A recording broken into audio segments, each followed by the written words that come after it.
Hi, this is Kyle Jensen, and I want to share this presentation that I made to the Florida Lake Management Society at their annual conference. The topic is self-funding surface water quality management with carbon sequestration.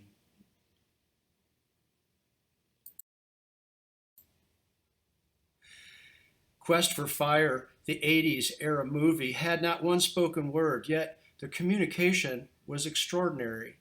It's striking in the movie that primitive humans cannot recognize their resources or their potential. They have an inadequate social and governing structure, and they're challenged to collectively work together on goals that can benefit the clan.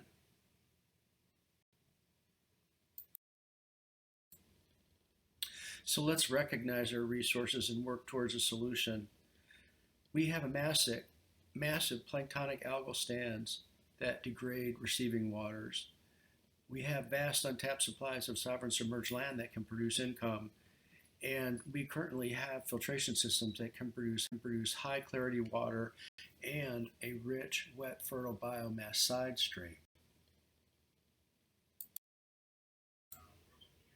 So my plan is to use our resources and human behavior to sequester carbon.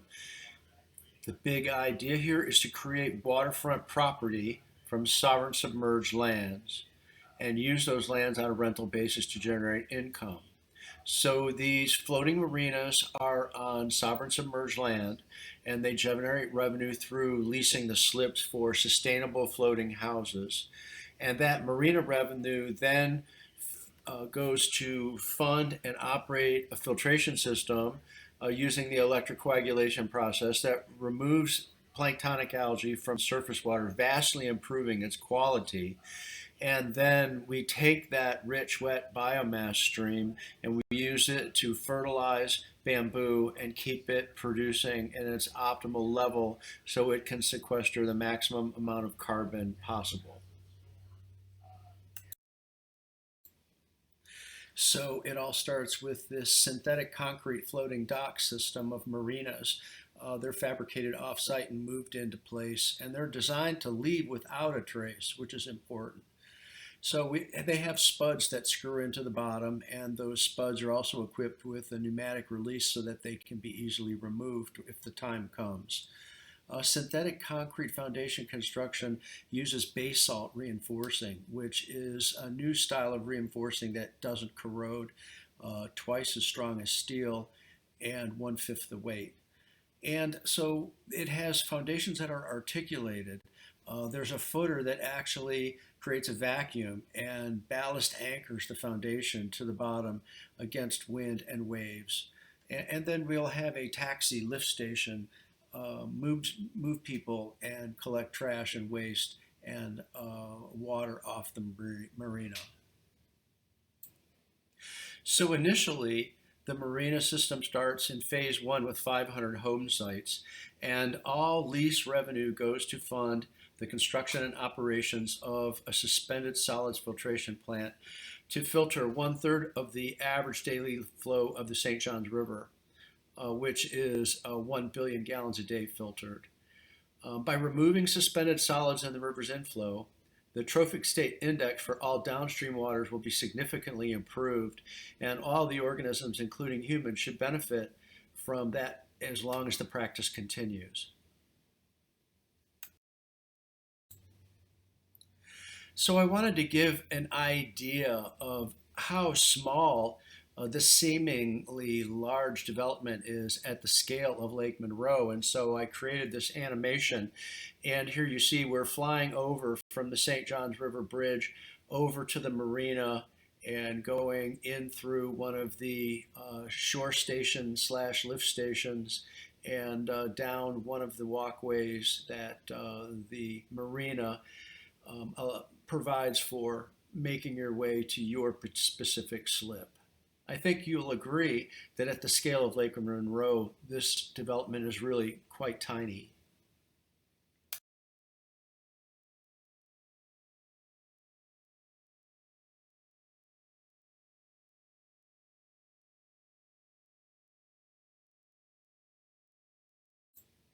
And so here you can see build out of all 2,000 homes And we've done this only in areas where the existing shoreline is not developed, so we haven't impacted anybody's view of the lake really. These are sustainable slips. They don't discharge any wastewater to the lake, and the adjacent area that's covered is less than 5% of Lake Monroe. And so, in exchange for that, you get a vastly improved St. Johns River from the point of the filters downstream.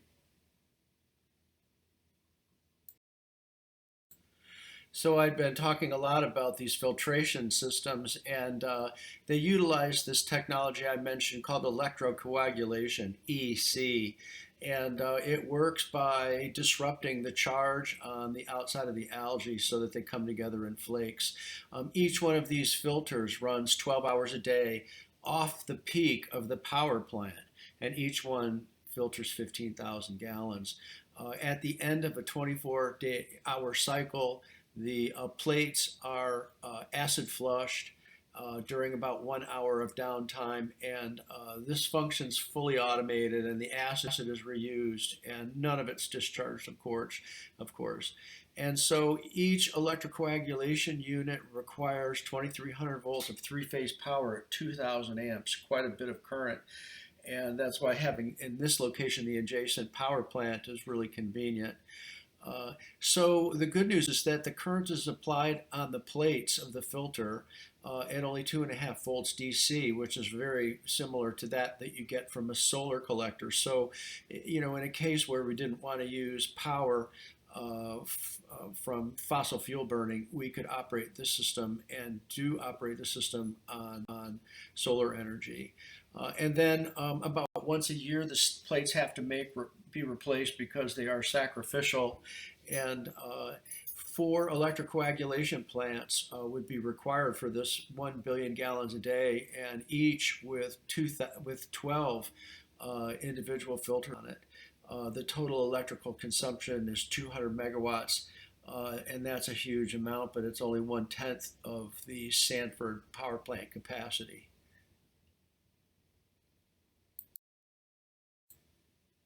Here you can see those 4 barge-mounted electrocoagulation filters in place next to the power plant there at the north shore of the St. Johns River. So I was a co-founder in Aquafiber Technologies until I was forced out of the company in 2012.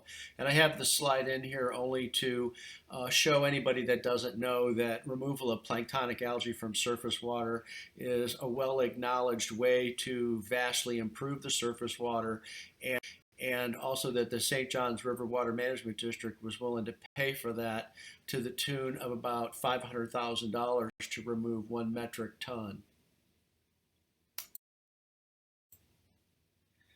So if you want to remove phytoplankton from water using the coagulation process, you're either going to disturb that charge on the outside of the algae with a reagent chemistry like ferric chloride or alum or calcium carbonate, and Nalco make an exotic line of polymers that can be used for this, or you can use current, electrical current, and in that case, you're applying the current through, in our case, iron plates, steel plates.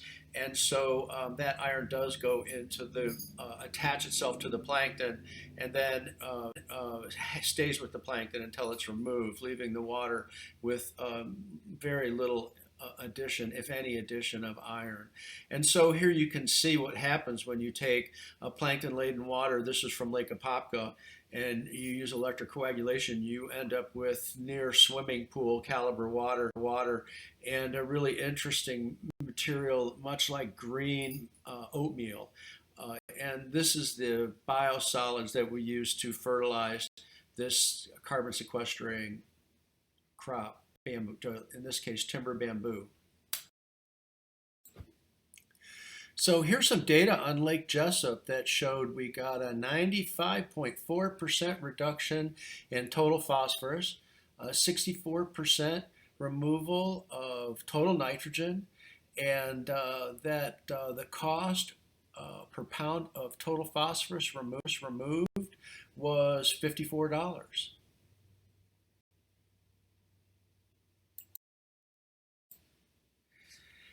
And here's a paper written by Rupert Craggs and his colleague Jason Park.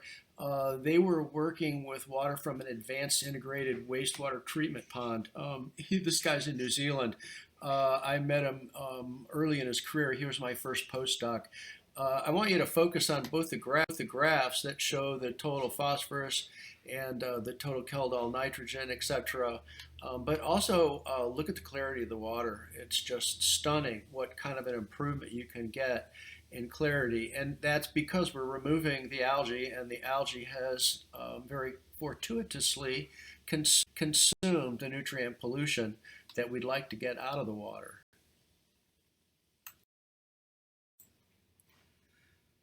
So on this slide, I'm quantifying the earnings from having these slips leased up. And then also that's revenue. And then under that, expenses for both the marina and terminal and the other items related to that and the filtration system. And so you can read the totals there. And then I'm trying to characterize the annual recurring costs. That'll give you some idea of what annual costs would be for something like this. And so here, if we take the total $522 million and we amortize it over 20 years, we get 26.1 million per year of debt service, and it's at 0% because the state in this case would be lending the money to themselves. And then we consider the $19 million a year of annual operating costs, and that gives us a total of 45.1. And doing that math results in a $2.9 million per year surplus. Basically, the idea here is just to get this so it breaks even.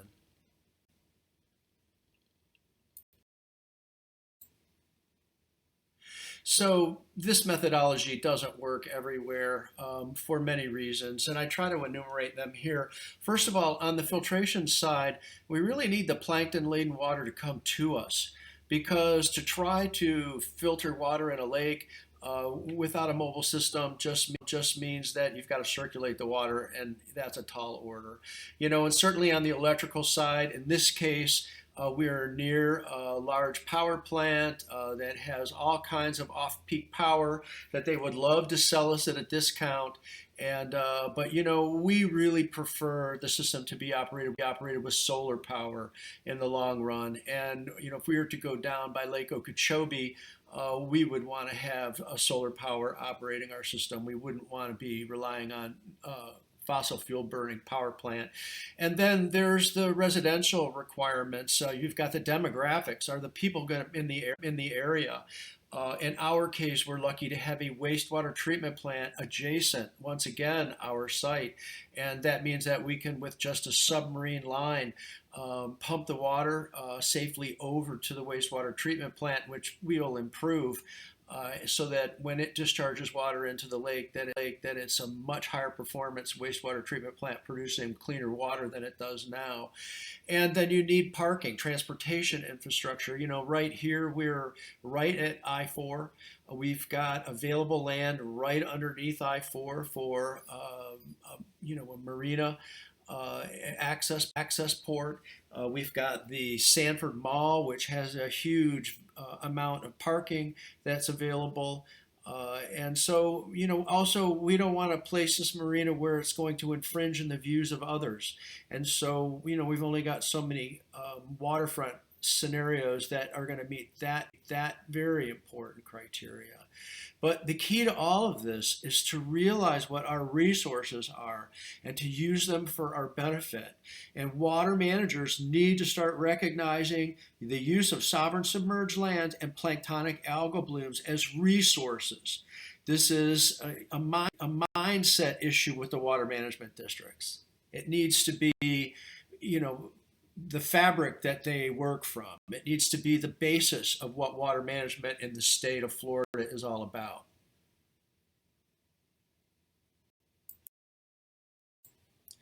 So a real critical part of this method is realizing that this enriched plankton liquid that comes out of surface water is resource. And so it's pumpable. and it's critical to enriching the soil with biology, and in turn increasing the soil's ability to sequester carbon on its own and to support carbon sequestering plants like timber bamboo. And the biology, yes, the biology. A lot of people don't know that about a third of the carbon that a plant takes out of the atmosphere goes in through the leaves, down through the stem, and is fed to mycelia, fungal strands, filaments, which grow throughout the soil. And these fungi have a symbiotic relationship with the plants in that they are given carbon dioxide from the atmosphere, and then they use that in the process of growing their tissue, and their tissue breaks down nutrients that are in the soil and chelates them. Chelation is the word that's used, makes the nutrients available to the plants.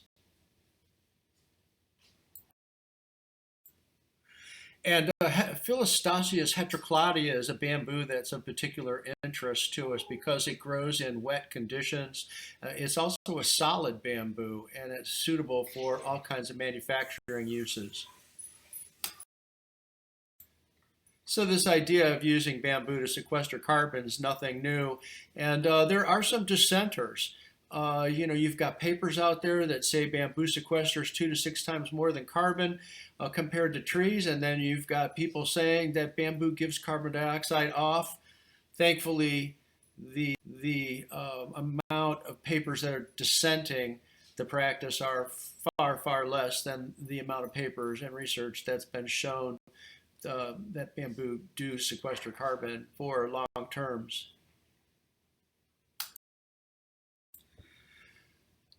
So on that scheme, I present this paper to you that takes a look at carbon stocks in bamboo stands in China during the past 100 years. And you could see the numbers on the right are pretty staggering in terms of the amount of carbon sequestered in China.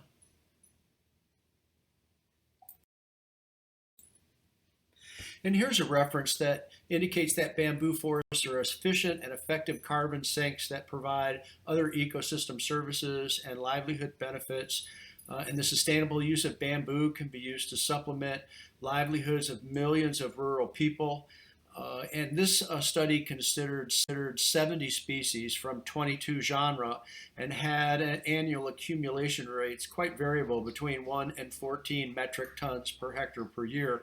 But the take-home message with this slide is that if we're going to use this type of plant culture, that it does require maintenance to keep it producing in the higher ranges. So who are we going to get to manage all this bamboo? Well, I got one idea for you here. We could form the United States Carbon Force with a whole bunch of folks that are dying to get into our country. This is one idea, but we will need to have management by humans unless we can design robots to do it. But I look to references like this work out of India, which shows that Guajua gustifolia sequestered 100 metric tons on a hectare. And if you take a look at that and do the math, we could sequester 1 billion tons of carbon, 1 gigaton, on 10 million hectares. That's 38 square miles, or about half the area of Florida. The U.S. produces cement with a discharge of 90 metric tons per year, and this could be sequestered completely on 900,000 hectares, 3,500 square miles, equal to the area that we currently have in corn, and also about half the size of the Everglades. So if we divided that number by 3, because this was a standing crop that grew for 3 years, then I think that it's safe for us to look towards 30 metric tons per hectare per year as a viable number that we could shoot for with a well-maintained, well-fertilized bamboo culture. So there's so many things that can be done with the bamboo, and using it, of course, is critical if we are going to count on keeping that carbon sequestered. We've got bamboo lumber that's available right now, and that market could be expanded from just lumber to structural shapes like eye joists. We've got the most wonderful fabric that's available, made out of bamboo largely, very soft, sought after in the textile market. And we've got all kinds of people right now that are carbon negative with their business because they use bamboo to build furniture, and that furniture stays around. As long as it stays around, then the carbon stays sequestered. And then on the more permanent side, biochar is what's obtained from heating up bamboo in the absence of oxygen, along with a synthetic gas that's flammable and a sludge, not dark tar-like substance, which is also flammable. And the tar-like substance in the biochar can be buried. This is literally like reverse coal mining or reverse oil pumping. And these forms of carbon will stay locked up in geologic sinks for millennia. So on that theme of biochar, bamboo biochar offers us some further advantages because the porosity of bamboo biochar is about 5 times greater, and the adsorption efficiency of bamboo biochar is 10 times higher than that of wood-based charcoals. Now, this is where we're using the biochar as a water filtration media in a column-style filtration system. But we can also use the biochar to augment and act as a fertilizer and a soil conditioner that increases crop yield and plant growth. The porosity of the biochar supplies lots of locations for bacteria to grow and thrive, and provides great increase in the fertility of the soil.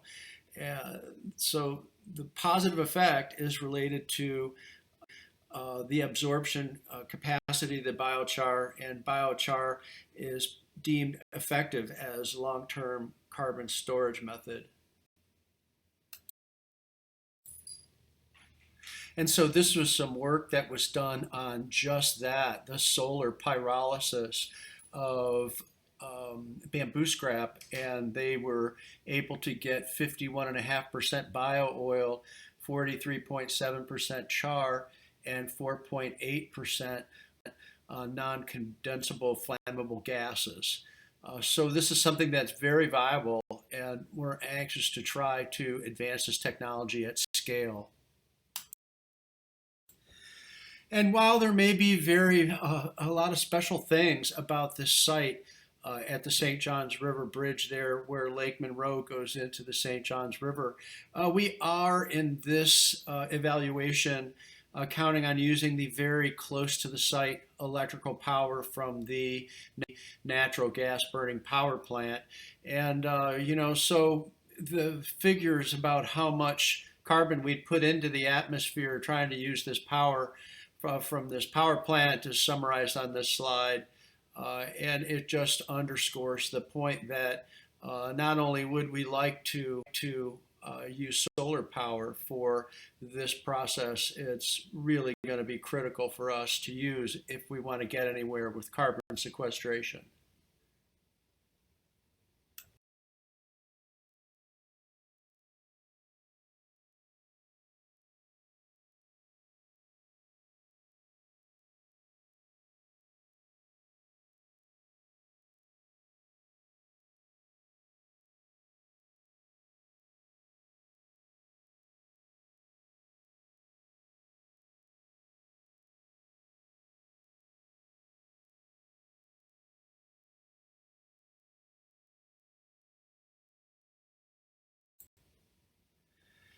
So after you consider all of this stuff, some of you might be asking, what's standing in our way? Why aren't we doing this now? And so that's what I'm going to get into next.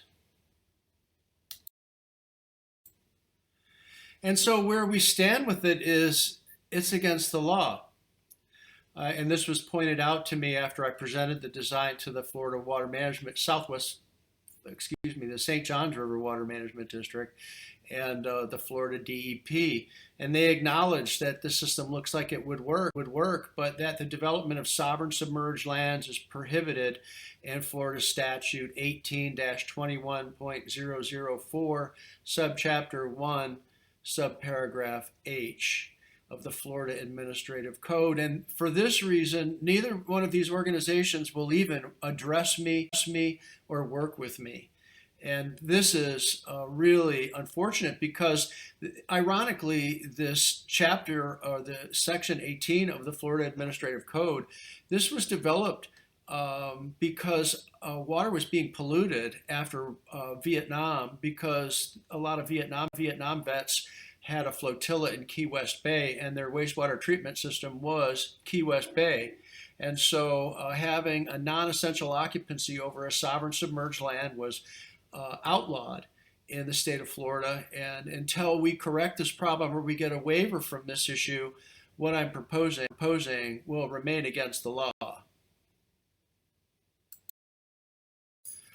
And so my take-home message to you from this presentation is that a self-funding nutrient removal with carbon sequestration is possible today, were it not for Florida Statute 18-21.004(1)H of the Florida Administrative Code. We need to persuade the governor to give us an exception to this for special development, or we need to persuade a senator to introduce a bill and get it passed. Or we need to persuade the DEP and the Water Management District leaders to get approval from their staff or their governing body so that they can study the development of sovereign submerged lands. So I'm asking you to please discuss this idea with your colleagues. Refer my presentation to people who likewise want to make a difference, and they want to make a difference in our lifetime.